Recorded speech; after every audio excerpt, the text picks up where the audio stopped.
Hopefully, by this point, you have begun to understand fairly well the 5 moral principles that will shape our reflections throughout the remainder of this course. To this point, our consideration of those principles has been fairly abstract. But from here on out, we will be beginning to apply those principles to some of the issues and some of the contexts in which healthcare practice occurs. Hopefully that application of the principles will deepen your understanding of them and your appreciation for them. This second unit of our course is called Professional Relationships. Right away, I should point out that the healthcare professional's most basic and morally significant relationship is with his or her patients or clients. The primary context in which you will practice is the context of a personal relationship with the patient. This is where the focus of our ethical reflection and concern will be. It is the professional's obligation to their patients, which is typically the focus of professional codes of ethics. Moreover, as we think about your relationships and the other contexts in which you will practice healthcare, our thinking will focus on and concentrate on how those other relationships and contexts affect the welfare and the interests of patients. But it is important to recognize you do have other relationships besides the relationship to your patient. And those of you who will become healthcare professionals need to be aware of these wider contexts than the personal interaction with patients. For example, you will practice as part of a profession with its own distinctive set of standards, its own distinctive code of ethics. And you will often practice in the context of a healthcare team. So you will relate to other healthcare professionals within and beyond your own particular field. You will practice in an institution, a local practice or clinic, maybe a hospital. And these will have their own policies, their own ethical codes, in some cases, and often an ethics committee to which you may relate. Finally, of course, your healthcare practice is shaped by the legal context in which you work.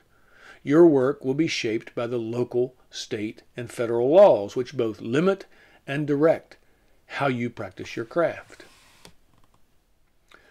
One way to think about all this is in terms of the principle of fidelity, which says that you should fulfill or live up to the legitimate expectations that others have of you because of the particular role you are playing. Obviously, your patients have legitimate expectations of professional treatment from you. But your fellow healthcare professionals also have such obligations that or such expectations that you have some kind of an obligation to meet. And of course, the institutions in which you work will have a legitimate expectation that you adhere to its policies and to its ethical standards. And of course, you always remain a citizen with a legitimate obligation to be faithful to the laws of the land and of the state and the locality. In this unit, we will look at a selection of issues related to these concerns.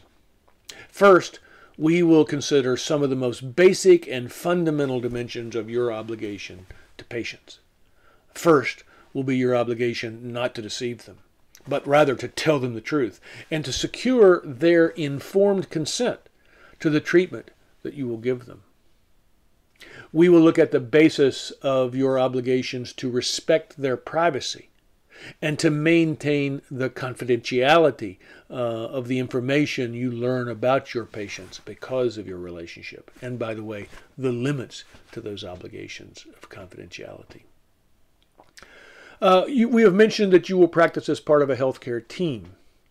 One of the things that we will look at in this unit is the fact that not all healthcare professionals are equal. Indeed, you will often practice in a context where a physician is thought to have greater authority, in contexts where you are somehow working for and under the guidance of a physician. We will look in this unit at a debate about how to understand the relationship of nurses and physicians, and then how some of the moral conflict that arises in that context should be handled.